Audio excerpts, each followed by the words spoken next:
There are moments when the mind drifts gently between the space of thought and silence, where something deeper begins to stir.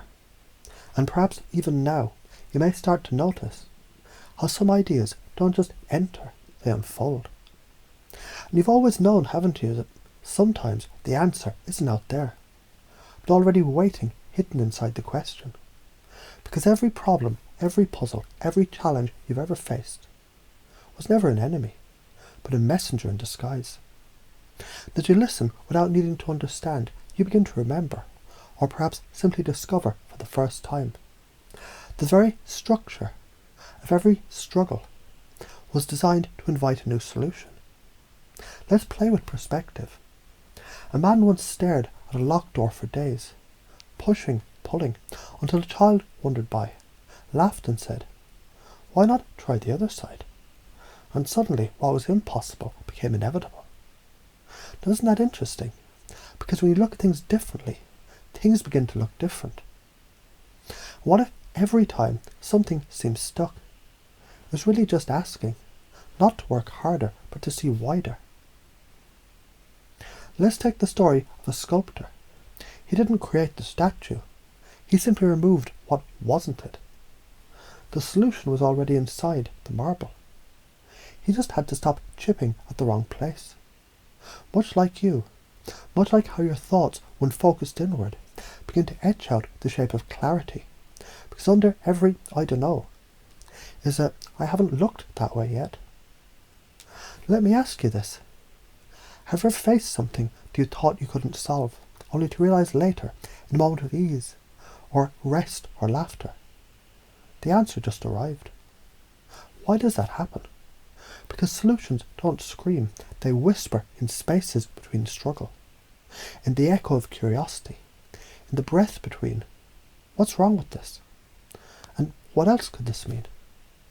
So let's go deeper. What if problems are doors and emotions are keys? And beliefs are the hand that turns the lock. And your hand, it's always been steady, even if until now you forgot that it was yours.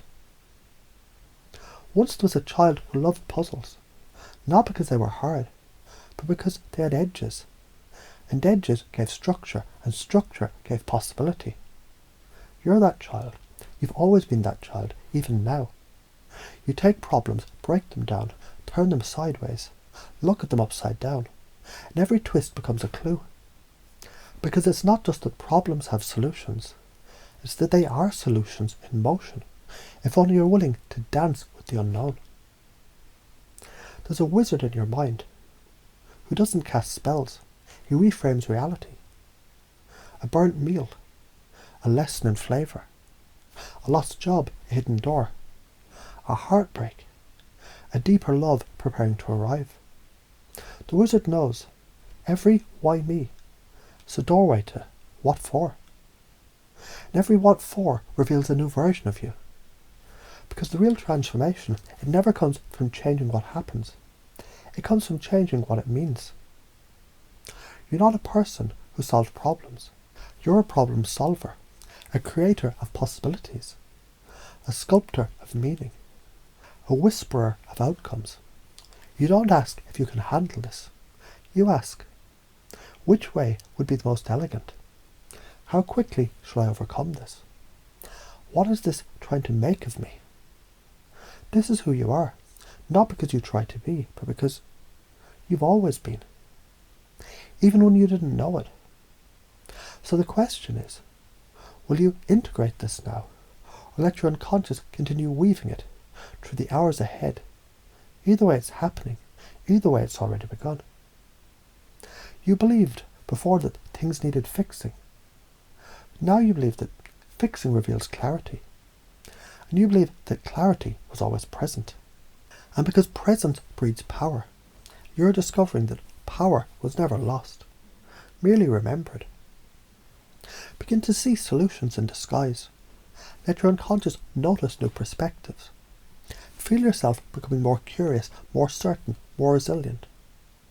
Start to act like someone who always finds a way. Own this identity of creative brilliance. Forget the struggle and remember the game.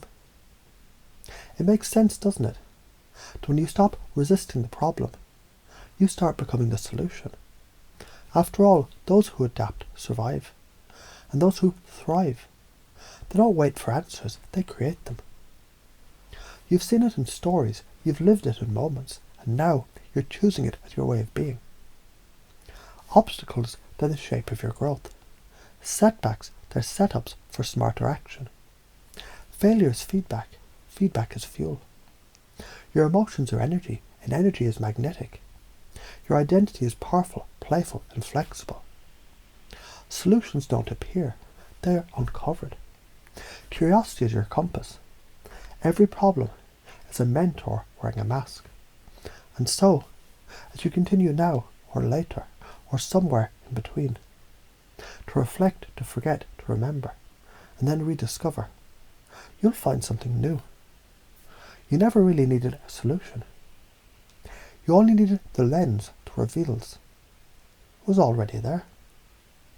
And now it is, because you are. And that changes everything.